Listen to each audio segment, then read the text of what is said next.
The Cyberiad, Fables for the Cybernetic Age by Stanislaw, Michael Kandel, who has done a great job translating it from the Polish, is wonderful, and the illustrations by Daniel is truly very interesting. You'll love it. So on this page we have copyright information. These are the contents: that how the world was saved, the intros, machine, and the 7 sallies or trull and clapwashes. This is, we could call the sallies as voyages, hopping from one planet or one star or asteroid to another. I'm reading from the jacket. An extraordinary contemporary classic by the world-renowned Polish author, who has been compared to Voltaire and Rabelais. The Cyberiad is a cycle of tales recounting the escapades of the robo-cosmic constructors, so Trull and Clapwashes, as they are there to out-invent each other. Electronic bards and machines that can make anything beginning with N. Lem draws from the vocabularies of fairy tale, folk tale, and mythology, and those of 20th century scientific, philosophical, and mathematical thought as well. The result is intellectual slapstick of the highest order, a brilliantly funny display of heroes and anti-heroes, matter and antimatter, to enchant readers and of every order. Really interesting. So I'm now reading from the back side of the jacket.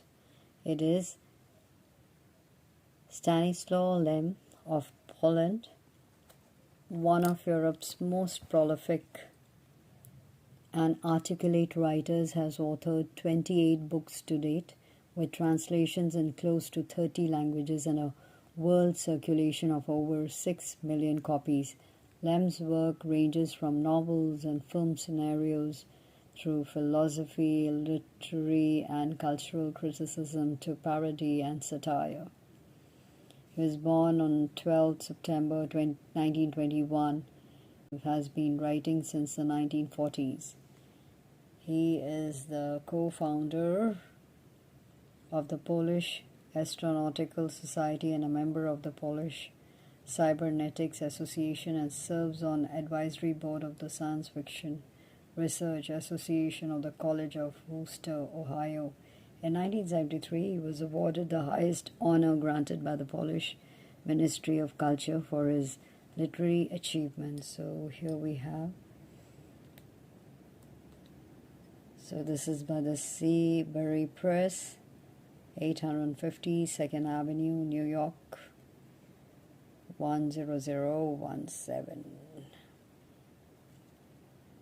Here, if you read from the back of the book, on the jacket, there's so much in praise of him that you can read.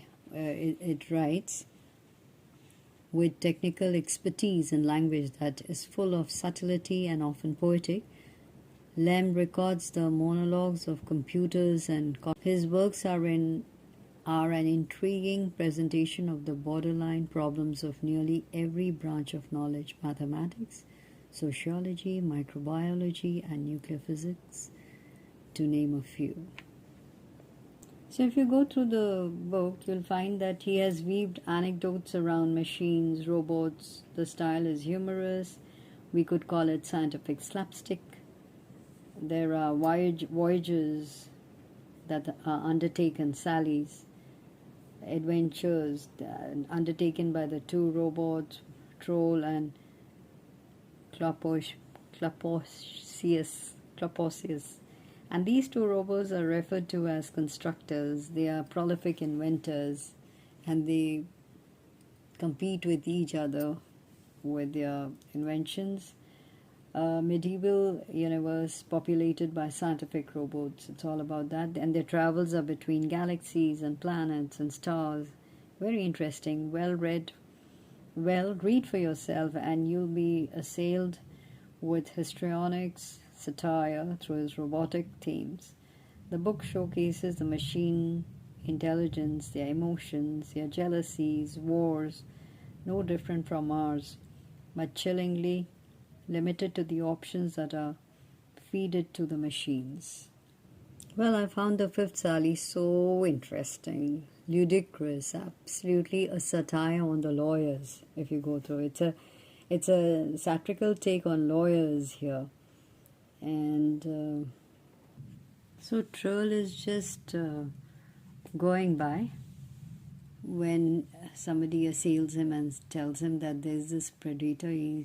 We've tried the scarecrow, megalomechanism, all hydraulic and high caliber, trying to put him out, but it's absolutely next to impossible to make it go away. So he says,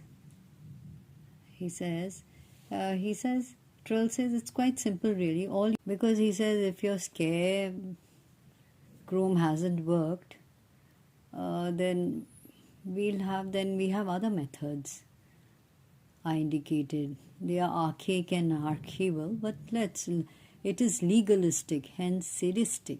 So he calls the legal method as sadistic. I have yet to see the remittance due and payable in full fail. So the person, he says, the machine there, his name is Steely Pipe. Come again, asks the Steely Pipe, but Troll, rather than explain, continues. It's very simple, he says. All you need is paper, ink, stamps and seals, sealing wax and thumbtacks, and to sprinkle blotters, a teller window, a zinc teaspoon, a saucer, the coffee we already have, and a mailman, he says, and something to write upon, he says. So he tells them, well, get it. And they take off.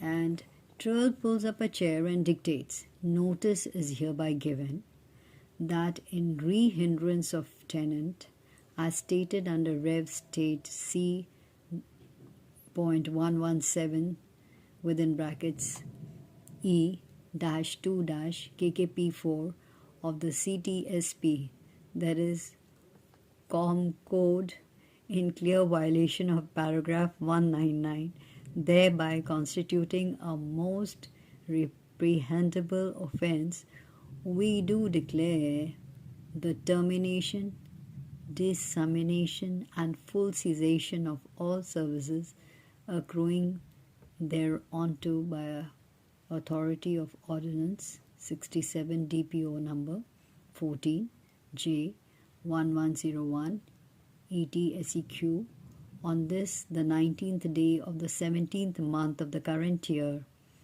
AFG 77F point sub point 301. The tenant may appeal said action by extraordinary procedure to the chairman of the board within 24 hours. Troll attaches the seal, affixes the stamp, has it entered in the central ledger, consults the official register and says that now let the mailman deliver it, he says. The mailman takes it and they wait. The mailman returns. Did you deliver it? Asked Troll. I did. And the return receipt? Here it is, signed on this line, and here's the appeal. Troll takes the appeal and without reading it at all, orders it returned to sender and writes diagonally across it, unacceptable, proper forms not attached, and he signs his name illegibly. And now he says, to work. He sits and writes, while those who are curious look on and, understanding nothing, ask what this is and what it's supposed to do. Official business, answers Trill, and things will go well now that it's underway. The mailman runs back and forth all day like one possessed. Trill notarizes, issues directives, the typewriter chatters, and little by little an entire office takes shape. Rubber, stamps and rubber bands, paper clips and paper wads, portfolios and pigeonholes, foolscap and script, teaspoons, signs that say no admittance, inkwells, forms on file, writing all the while, the typewriter chattering, and everywhere you look, you see coffee stains, waste paper, and bit of gum eraser. The steely pips are worried. They don't understand a thing. Meanwhile, Trill uses special delivery registered COD, certified with return receipt, or best of all, remittance, due, and payable in full. He sends out no end to dunning letters, bill of landing, notices, injunctions, and there are already special accounts set up. No entries at the moment, but he says that's only temporary. After a while, you can see that there is not quite so hideous, especially in profile. It's actually gotten smaller. Yes, it's smaller. The steely pips asked Trill, what now? No idle talk permitted on the premises, is his answer. And he staples, stamps, inspects, vouchers, revokes licenses, dots an I, loosens his tie, asks, who's next? I'm sorry, the office is closed. Come back in an hour. The coffee is cold. The cream sour, cobwebs from ceiling to floor. An old pair of nylons in the secretary's drawers. Install 4 new file cabinets over here, and there's an attempt to bribe an official. A pile of problems and a problem with piles. A writ of execution, incarceration for miscegenation, and appeals with 7 seals. And the typewriter chatters, whereas, pursuant to the tenant's failure to quit and surrender the demised premises in compliance with the warrant served, habeas corpus, possession by div of rep cyb.gt krs thereof the count of third instance in vacuo and ex nihilo herewith orders the immediate evacuation and vacation thereunder. The tenant may not appeal this ruling. Trill dispatches the messenger and pockets the receipts, after which he gets up and methodically hurls the desks, chairs, rubber stamps, scales, pigeonholes, etc. out into the deep space. Only the vending machine remains. What on earth are you doing? Cried the steely pips in dismay, having grown accustomed to it all. How can you? My dears, he replies, better you take a look instead, he says. And indeed, they look and gasp. Why, there's nothing there. It's gone, as if it had never been. And where did it go? Vanished into thin air? It beat a cowardly retreat and grew so small, so very small, you needed a magnifying glass to see it. They root around, but all they can find is one little spot, slightly damp. Something must have dipped there. But why? But what or why? They cannot say, and that's all. Just as I thought, Trill tells them. Basically, my dears, the whole thing was quite simple. The moment it accepted the first dispatch and signed for it, it was done, for I employed a special machine.